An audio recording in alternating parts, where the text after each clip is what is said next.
Dua perusahaan farmasi disegel pihak Badan Pengawas Obat dan Makanan atau BPOM atas dugaan memproduksi obat sirup yang mengandung bahan berbahaya melebihi ambang batas yang ditentukan.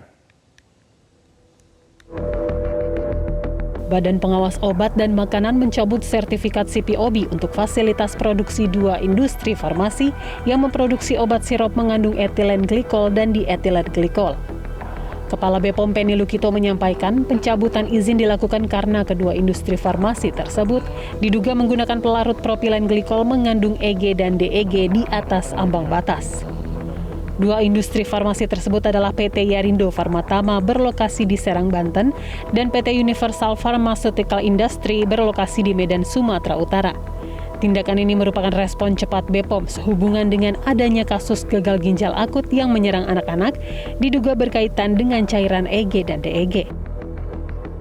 Modus operandi yang dilakukan oleh kedua industri farmasi yaitu tadi melanggar ketentuan memproduksi obat dengan menggunakan bahan tambahan yang tidak memenuhi persyaratan bahan baku obat, tidak pharmaceutical grade sehingga produk yang dihasilkan tidak memenuhi standar atau persyaratan keamanan, khasiat, kemanfaatan dan mutu.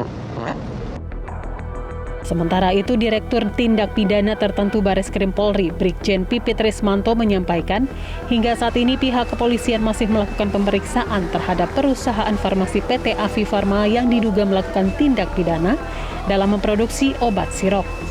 Kemarin pihaknya juga telah menggelar perkara terkait kasus tersebut dan menaikkan status dari penyelidikan menjadi penyidikan. PT Afi Farma diduga melakukan tindak pidana dalam proses pembuatan obat berbentuk sirup.